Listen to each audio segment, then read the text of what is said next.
welcome back. Well, today we have more to learn. I know you have learned so much so far. We have learned how to write business letter in different situations to request or response to request, 询问或者是回应询问 those type of letter. Today we're going to learn another type of business letter that is to request for establishing business relationship. 我们要求对方跟我们建立商务关系，这是在商场上非常重要的。你可能为了开发新的客户，你需要写这样子的信。你也可能因为要 maintain good relationship 而写这封信。我们先来看今天的 chapter focus. Today, the focus one is to learn the elements of a letter requesting establishment of business relations. 学习撰写一封要求建立商务关系信函的该包括的要素。还有第二 ，to learn the language used in establishing business relations. 我们也要学习撰写商务关系这样子的信件会用到的英文。Well, you know, students, it's so important to establish business relationship with the international context. 就是说跟国际接轨这是非常重要的，拓展你生意商务关系是很重要的。那you may ask me where should you start or how should you start? I would say to start by sending them a good business letter. This is the first step. 老师觉得从哪里开始呢？从寄给他们一封很专业的要求建立商务关系的信件开始。那在这个当中，到底有哪些是必须要包含的？今天在接下去的时间里、课程里，老师会一一的来说明。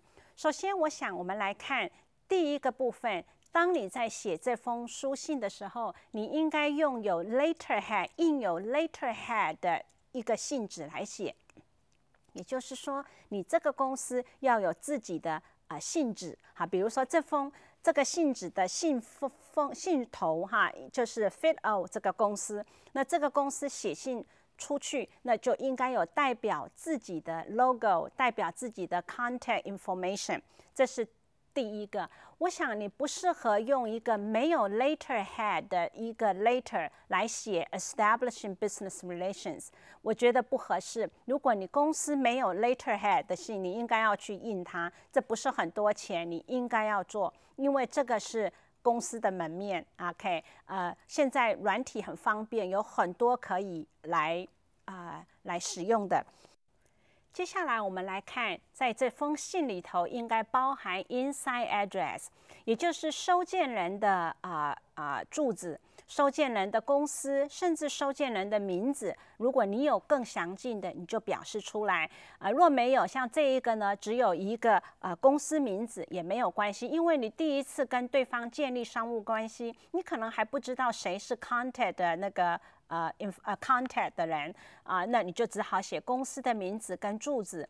那右手边不要忘记写日期。那有些文书的处理也有人把日期放在住址的下方，这也是可以。那如果你把住址把日期放在住址的下方，那你全部的信可能都是用那个封闭式的，也就是都不空5个第一行不空5个字，那这也是可以的。但我们的范例是放在右边。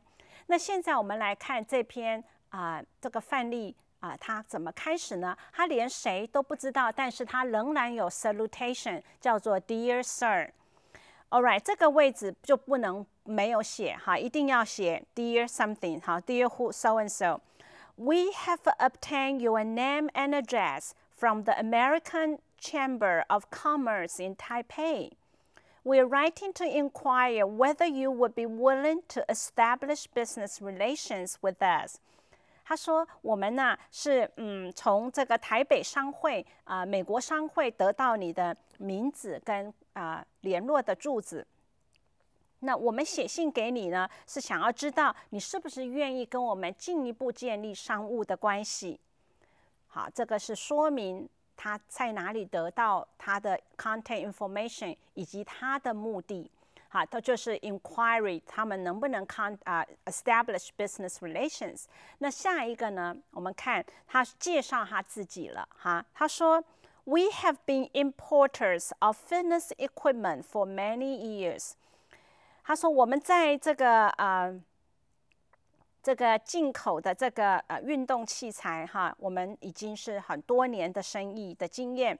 At present, we are interested in extending our range and would appreciate your latest catalogs and price lists. 他说，目前呢，我们非常有兴趣要扩张我们的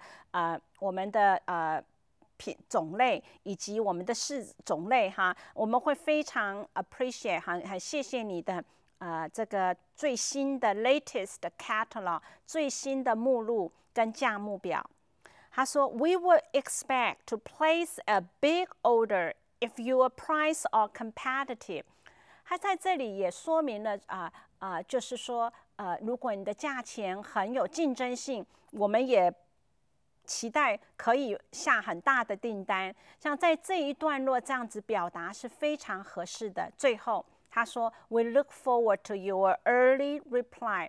我们期待你最快速的回答。那这样子的一个3段落的写作，很清楚的交代你是谁，你从何处得知，你的目的是什么，以及最后很客气的一个closing paragraph。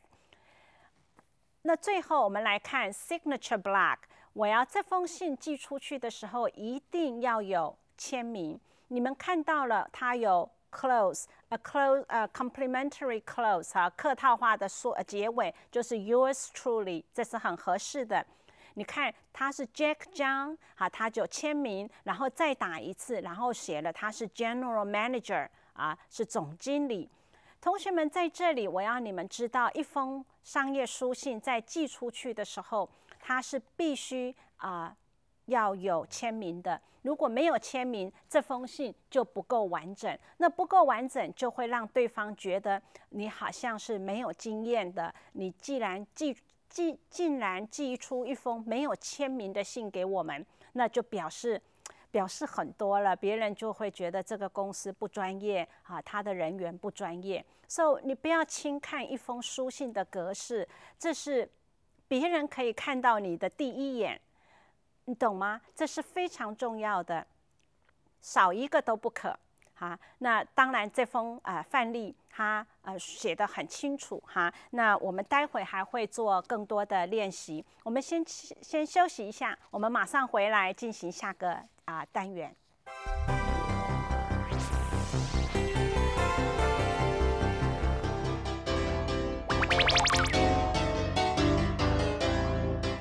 Okay, welcome back.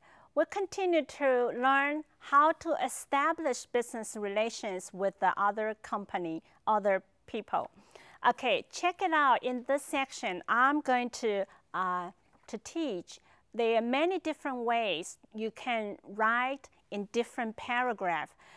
你已经知道每一段 paragraph 的重点之后 ，there are many different ways. 有很多的方式可以表达一样的东西。那我们来看第一段 opening paragraphs, opening sentences 包含什么呢？ You explain how you got those content information, content address. 你要说明你是怎么取得他们的联络住址。比如说我们的例句说 By the courtesy of Mr. Brown, we were given your company's contact information. 他说很谢谢Mr. Brown 给我们跟你公司联络的这个方式跟 information。 还有你也可以说 The Chamber of Commerce has introduced your firm to us。 这个 firm 就是指 company 的意思。那他用了完成式说这个商会呢把你的公司介绍给我们。那这个就可以一起说明第一段的时候，你就可以用任何一个符合你情况的句型来写你到底是怎么取得他们的联络方式。在 middle sentences 里头，我想这是最重要的哈，就是要说明这封信的目的。我想我们已经知道，这封信的目的就是要 establish business relations， 你要跟对方建立关系哈。那我们可以用哪些方式来说呢？首先，第一个 ，we express our desire to establish business relations with your company。我们表达我们的渴望哈，跟你的公司建立关系，这是人家一看就知道哦，原来这封信是要来跟我建立关系的。你在第一个句子就说明，或者你也可以用另外的方式说 ，We should be glad to enter into business relations with you。他说这也是一个表达的方式，就是说我们会很高兴，我们可以跟你有商务的关系。当然，你可以在这里提供一些公司的相关的 information， 但是不要记住，不要写得太长哈，因为毕竟重点是要跟人家建立商务关系。你可以说到你的公司的一些相关的 information， 但不适合太长。那我们来看合适的例句有哪些。比如说，你可以告诉对方说 ，We specialize in the export of Japanese light industrial products and would like to trade with you in this line。你可以告诉对方说，你是专门做什么的 ？We specialize in the export。我们是专门出口做日本灯泡的这种产品的公司。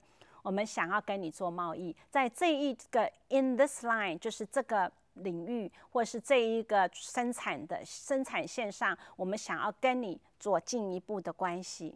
第二个句子 ，We have been in this line of business for more than 20 years。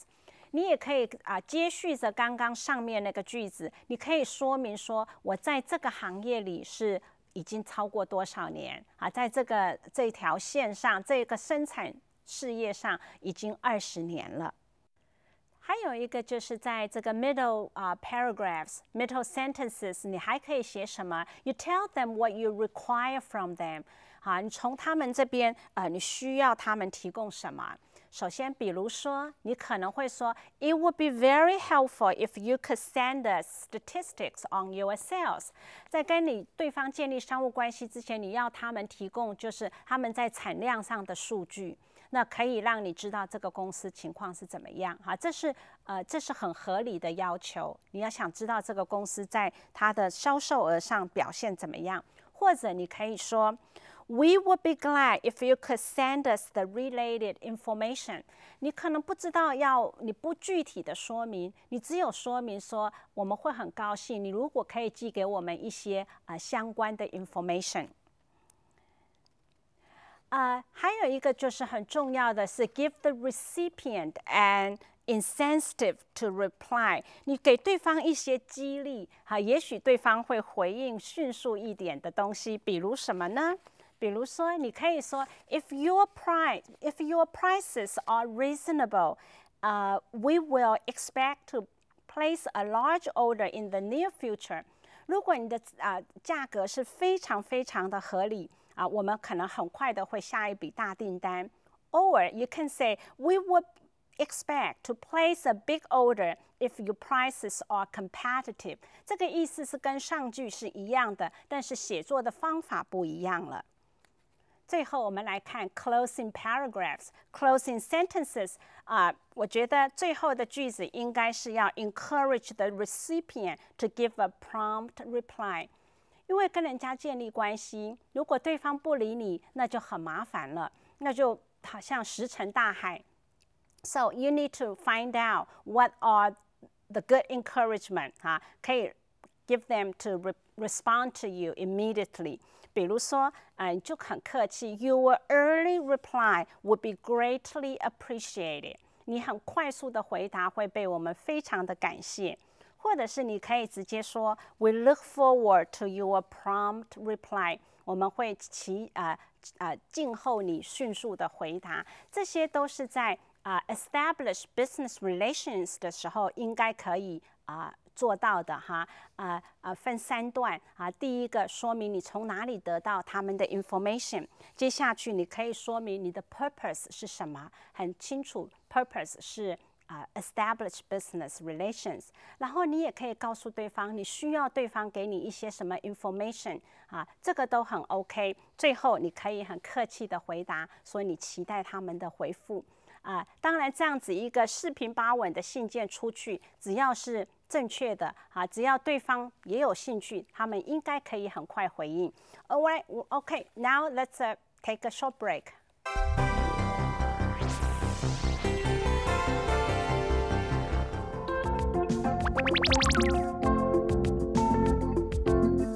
Well, students, welcome back. We're moving to our writing tips. Well,Good writing demands time and skills. 一个好的写作确实是需要时间，也需要技巧。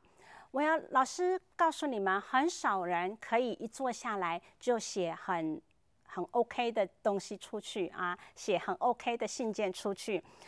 根据老师的经验，老师觉得教学的经验还有实务的经验，我发现有一些的 planning is very important。然后有一些的 drafting 也很重要，然后再进入到 writing， 也就是今天我的重点。我要教同学怎么样去 plan to write what you need to write. If you can do more preparation, planning, it means you'll be easier to write a good letter. OK, 我们来看 planning. Planning is the first step.You need to analyze your audience. You need to analyze your purpose and also your readers. Thinking about what you want to say before you write. Well, 想一想你需要写你要说什么。比如说，首先，因为你想了，你就可以知道你需要什么样的词汇量。你可以 look up the words you need before you start。你可以查阅一些你所需要的生字 keywords， 都把它预备好。这个在 planning 的 stage、planning 的步骤里头应该可以做的。Second, you need to make sure you say enough to interest the recipient。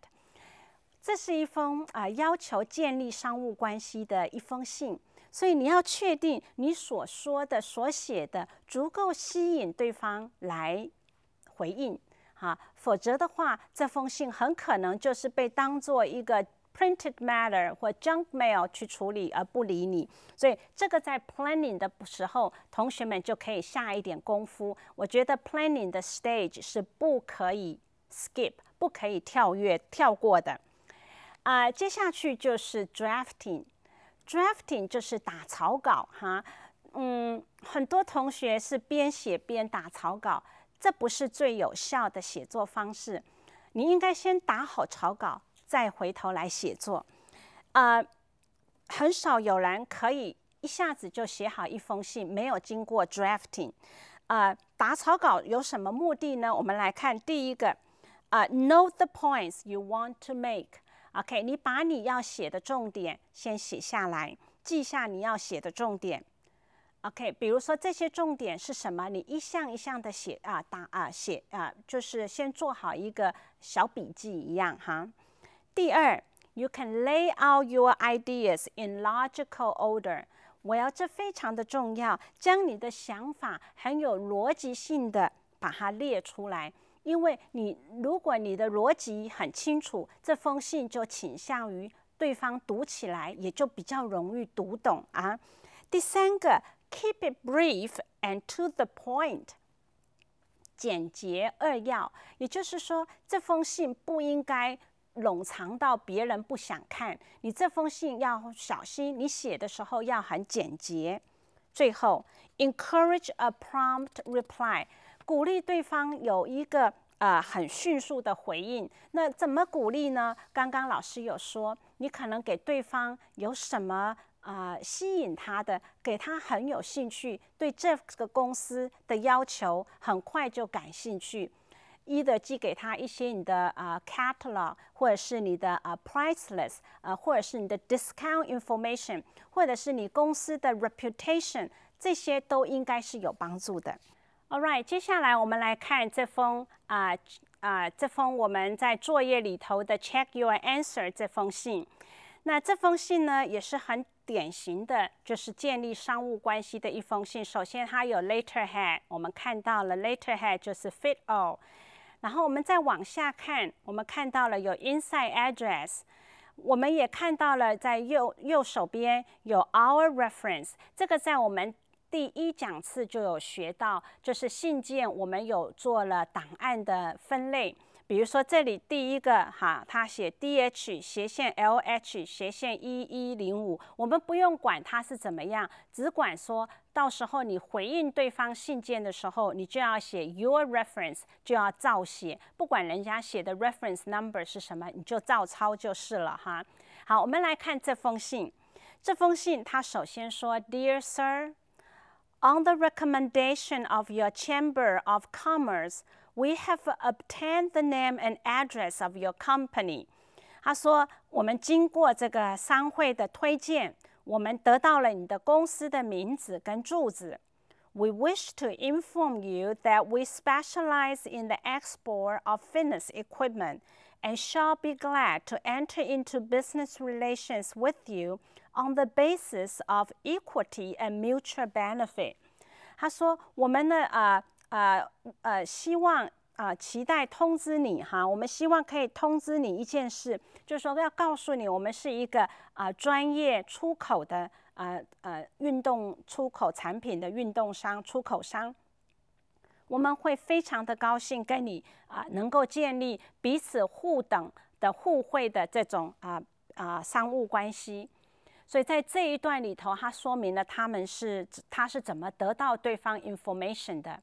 我们看下一段，他说 To give you a general idea of our products, we are sending you under separate cover a catalog together with a range of pamphlets for your reference.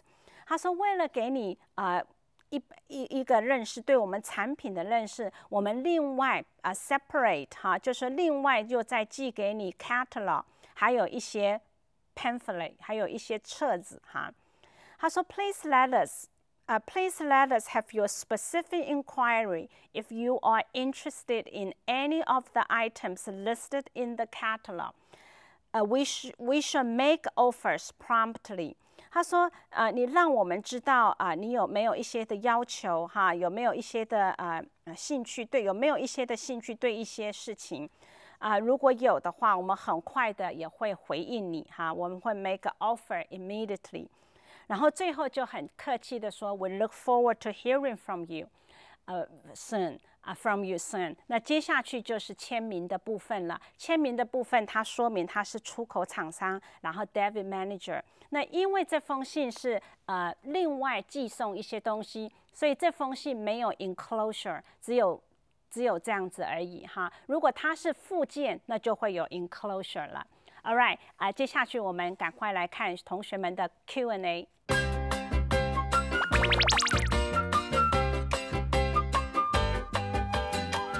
各位同学，欢迎您回到 Q&A section。在这个 section 里头，我们收集了一些同学们有对这个讲次会有的问题，还有就是一些业界的人士在商用书信的使用上会有的问题。我们看看今天的贵宾们带来什么问题给我们。Lisa， 当我们公司想要跟某公司 establish business relationship 的时候，那我们在寄信出去，对方迟迟都没有回复。我们如果在信上盖上 second request 的章，再寄一次可以吗？ OK， 这个问题很好老师知道前一个讲次我有针对人家都不理我们的时候，那是对我说你可以写 second request 或 third request 来吸引他们的注意力，使他们赶快的对我们的问题回复。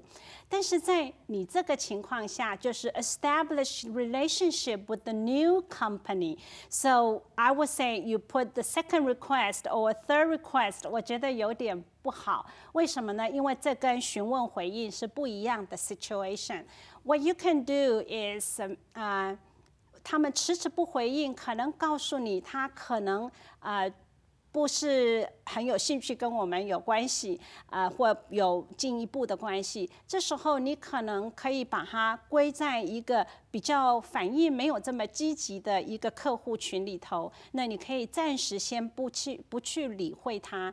但是我觉得，也许你可以再发一次letter 或者是透过 email， 甚至可以透过信件的方式来让他们知道，或甚至寄一些 catalog 或 surprise list， 或是寄一些你公司的网页的 information 给对方，使他可以好像 increase 他们的 interest to your company， 所以这可能会是一个好办法。那你用 second request、third request， 我想在这个情况下我是不建议的 ，especially you establish business relationship.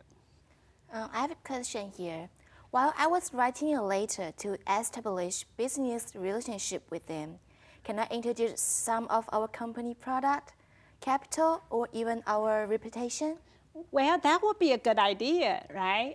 When you first establish relationship with the company, well, it really depends. You know, some company they are comfortable to tell people about their capital, about their reputation, about their other things. But some company they are not going to do this way. They would just simply send a letter, say, we'd like to establish business relationship with you. Are you interested in the line of something, something, something? So they may respond, and they may not. But to tell them more information about capital, products, and reputation, I would say okay. But it really depends on different company may have a different approach. Thank you. Okay? 如果和某公司 establish relationship 的时候，信已经寄出了，那我们要如何知道对方愿意与我们合作呢？Well， 很简单，如果对方马上回信问你其他更多相关的问题，关于你公司的种种，那这就是一个 signal， 他对你的公司很有兴趣，他 like to establish relationship with you。所以这种情况，对这样子的信件，你就要赶快的回答。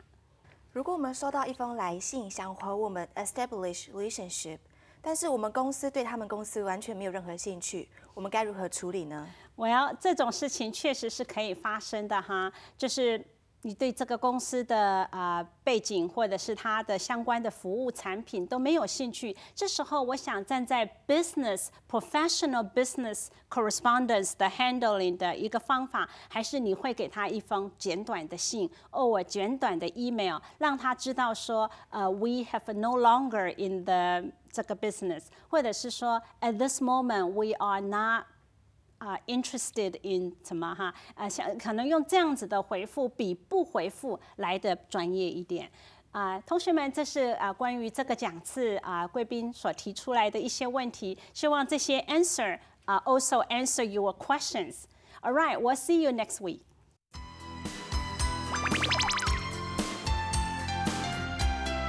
Well, students, before I let you go, I have just a few highlights of this chapter, what we learned today. Today we learned how to establish business relations with others.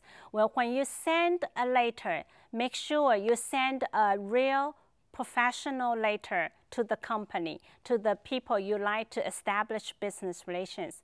And those details we share, and you go back and check those things when you write. Okay, make sure you plan your letter, plan to write your letters, and don't forget to draft. Make a draft before you write. All right, that's all for today, and hope to see you back next week. Bye-bye.